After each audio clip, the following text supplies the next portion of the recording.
जहां दोस्तों राहुल अखिलेश ओवैसी का होश उड़ाकर बीजेपी को चौंकाएंगे। बिहार में जो नहीं हुआ, अब उत्तर प्रदेश में होगा बड़ा सियासी प्रयोग।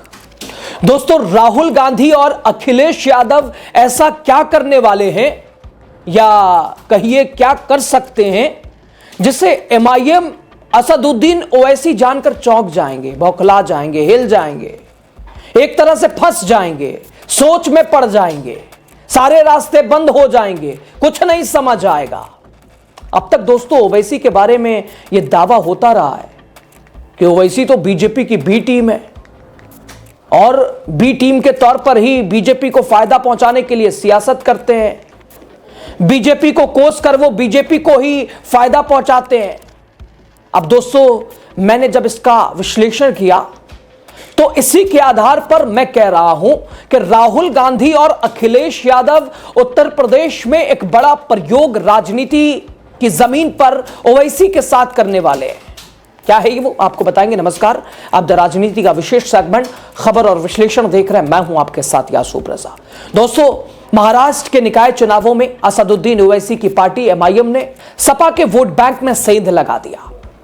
मुंबई के मुस्लिम बाहुल इलाके जहां सपा का वर्चस्व रहता था, एमआईएम ने उस किले को भी ध्वस्त कर दिया। महाराष्ट्र में 29 नगर निगमों और नगर पालिका में पार्टी ने 125 सीट जीतकर अपनी मजबूत उपस्थिति दर्ज कराई है। वहीं समाजवादी पार्टी महज 2 सीटों पर सिमट गई है। दोस्तों महाराष्ट्र में सपा क्यों पीछे रह गई? महाराष्ट्र का यह बदलाव उत्तर प्रदेश में कितना असर डाल सकता है? एमआईएम के पक्ष में जिस तरह से नतीजे आए, वो यूपी में सपा के लिए कैसे खतरे की घंटी है, और इस खतरे से निपटने के लिए अखिलेश राहुल गांधी के साथ मिलकर क्या कर सकते हैं? दोस्तों चलिए विस्तार से आपको बताते हैं, आपको समझाते हैं कैसे राहुल अखिलेश का प्लान ध्वस्त एमआईएम असदुद्दीन ओवैसी की राजनीति उत्तर प्रदेश में नहीं चलेगा। दोस्तों बीएमसी में एमआईएम ने 8 सीटें जीती हैं। इनमें से ज्यादातर भिवंडी, इसके अलावा मानखुर्द क्षेत्र से है, जहां सपा के महाराष्ट्र अध्यक्ष और 4 बार के विधायक अबू आसिम आजमी का लंबे समय से दबदबा रहा है। इस चुनाव में भिवंडी, मानखुर्द, शिवाजी नगर और आसपास के वार्डों में एमआईएम ने क्लीन स्वीप करते हुए सपा के पारंपरिक गढ़ को छीन लिया। यही वजह है कि एमआईएम की जीत को सपा के लिए एक बड़ा झटका माना जा रहा है। सियासी पंडितों का मानना है कि यह परिणाम मुस्लिम वोटरों के एक नए विकल्प की तलाश की ओर इशारा कर रहा है। ओवैसी की आक्रामक और बेबाक शैली मुस्लिमों को लुभा रही है। कहा जा रहा है सपा की हार के पीछे एक बड़ा कारण पार्टी की आंतरिक खींचतान भी है। महाराष्ट्र सपा के 2 प्रमुख नेताओं, प्रदेश अध्यक्ष और मानखुर्द शिवाजी से विधायक अबू आसिम आजमी और भिवंडी से विधायक रईस शेख के बीच टिकट वितरण को लेकर गहरा विवाद रहा। रईस शेख ने अखिलेश यादव को पत्र लिखकर आरोप लगाया कि आजमी ने उनके समर्थकों को टिकट देने से इनकार कर पार्टी को नुकसान पहुंचाया। इस कला का असर भिवंडी और मुंबई के मदनपुरा जैसे इलाकों में देखा गया, जहां सपा के वोट बिखर गए। कुछ सीटें कांग्रेस को चली गईं। अबू आजमी मुलायम सिंह यादव के दौर से सपा के करीबी रहे, अखिलेश के भी भरोसेमंद माने जाते रहे। अबू आजमी, उनके क्षेत्र में एमआईएम का यह प्रदर्शन सपा के लिए खतरे का बड़ा संकेत है, बड़ी घंटी है। अबू आजमी खुद कहते हैं मुस्लिम युवा ओवैसी भाइयों के भाषणों से प्रभावित हुआ है, लेकिन यह भी स्वीकार करते हैं कि भाजपा इस जीत का इस्तेमाल हिंदू वोटरों के पोलराइज करने के लिए हिंदू वोटरों को कर रही है, कर सकती है। ओवैसी ने चुनाव प्रचार के दौरान खुलकर अखिलेश यादव के ऊपर निशाना साधा। एक भाषण में उन्होंने कहा कि अबू आजमी और अखिलेश यादव को पता है कि जब मुस्लिम राजनीतिक नेतृत्व आगे आएगा तो अखिलेश की दुकान बंद हो जाएगी। ओवैसी का दावा कि सपा और कांग्रेस मुस्लिम वोट लेते हैं लेकिन उन्हें प्रतिनिधित्व नहीं देते हैं, इसका असर भी मुस्लिम वोट बैंक पर पड़ा। उन्होंने ओवैसी की पार्टी को वोट किया, लोगों ने वोट किया ओवैसी की इस बात को मानते हुए। दोस्तों कई जानकारों का कहना है कि अब अबू आसिम आजमी को विवादों में ही रहना पसंद है। वो अपने बयानों की वजह से अक्सर सुर्खियों में रहते हैं, लेकिन इस चुनाव में ओवैसी की पार्टी के नेता इम्तियाज जलील और सीधी चुनौती उन्हें देना भारी पड़ गया। उन्होंने मंच से इम्तियाज जलील को चुनौती देते हुए कहा था हम यूपी से आते हैं, उठाकर पटक देंगे, 32 बाहर आ जाएगी। एक एमपी को लेकर दंदनाता फिरता है, हमारे पास 37 एमपी है। इतना ही नहीं, अबू आजमी ने अपने चुनाव अभियान के दौरान भाजपा और शिवसेना से ज्यादा एमआईएम को निशाने पर रखा था। एमआईएम ने भी अखिलेश यादव और अबू आजमी पर खुलकर निशाना साधा। ओवैसी ने चुनाव प्रचार में सपा को मुस्लिम विरोधी बताकर आरोप लगाया कि सपा ने मुस्लिमों को सिर्फ वोट बैंक के रूप में इस्तेमाल किया है। और वहीं सपा ने एमआईएम को भाजपा की बी टीम करार दिया। दावा किया गया कि वो विपक्षी वोटों को बांटकर भाजपा को फायदा पहुंचाती है, और शायद यही वजह रही कि मुस्लिम बाहुल इलाकों में लड़ाई सपा बनाम एमआईएम होकर रह गई। एमआईएम ने यहां बढ़त हासिल कर ली। मुंबई के भिवंडी, मानखुर्द जैसे मुस्लिम बाहुल वार्डों में एमआईएम ने सपा को करारी शिकस्त दी, सभी 6 सीटें जीत ली। ओवैसी की पार्टी एमआईएम ने महाराष्ट्र निकाय चुनाव से पहले बिहार विधानसभा चुनाव में भी अपना असर दिखाया था। बिहार चुनाव में सीमांचल की 5 सीटें एमआईएम ने जीत दर्ज की थी उन पर, जो आरजेडी का गढ़ माना जाता रहा है। माना जा रहा है कि ओवैसी का रुख अब यूपी की ओर भी होगा। उनका मुख्य फोकस पश्चिमी यूपी होगा, जहां बड़ी संख्या में मुस्लिम आबादी है।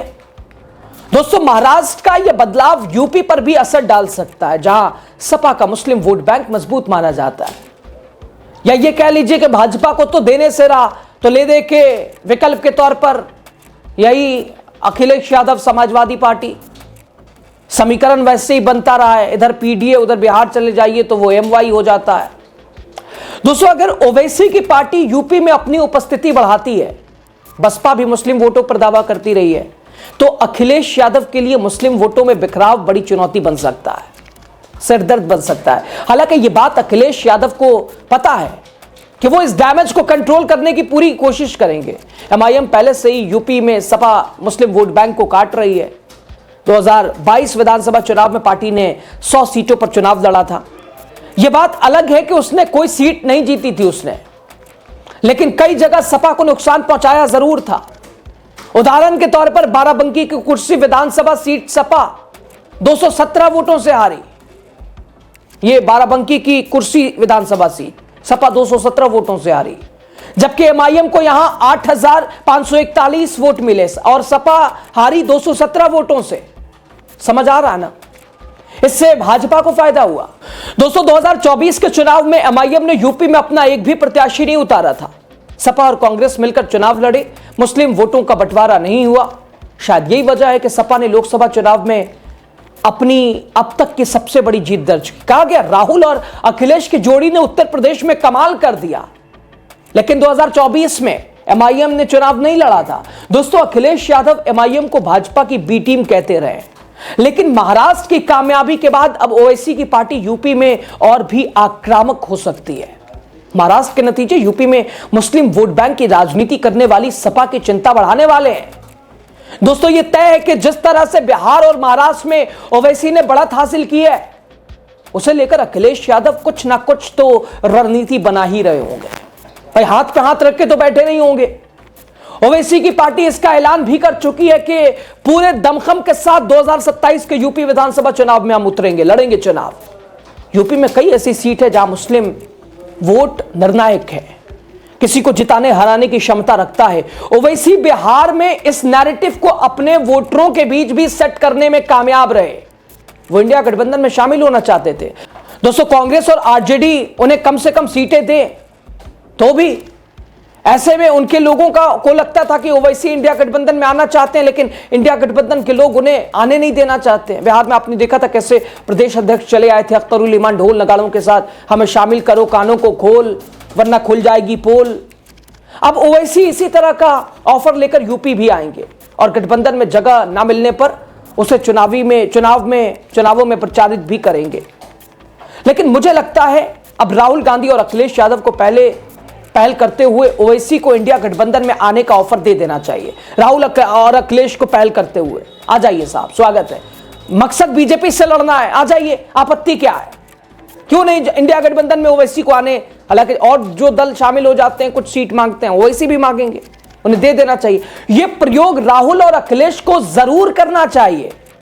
मैं दावे के साथ कहता हूं ओवैसी कोई ना कोई बहाना बनाकर कन्नी जरूर काटेंगे। अगर खुलकर अखिलेश और राहुल पीछे पड़ गया, कह नहीं आ जाइए, बहुत कह रहे थे ना, ढोल वोल लेके पहुंचे थे बिहार में, आइए ज्वाइन हो जाइए इंडिया गठबंधन में, ओवैसी कन्नी काटने लगेंगे और इससे राहुल अखिलेश को मुस्लिमों के बीच साबित करने में कामयाबी मिल जाएगी।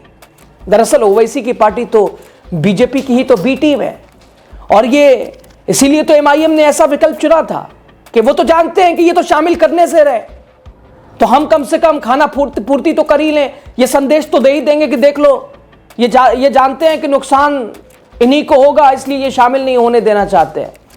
लेकिन अगर खुलकर भी ये कह दें कि आ जाइए, ओवैसी भाग जाएंगे, कन्नी काट लेंगे। खैर मिला जुलाकर राहुल और अखिलेश ओवैसी के होश उड़ाकर बीजेपी को चौंकाएंगे, यह मान के चलिए बिहार और महाराष्ट्र नहीं, उत्तर प्रदेश में अलग कहानी लिखी जाएगी। 2024 का इतिहास दोहराया जाएगा। खबर पे आपकी राय बताइएगा।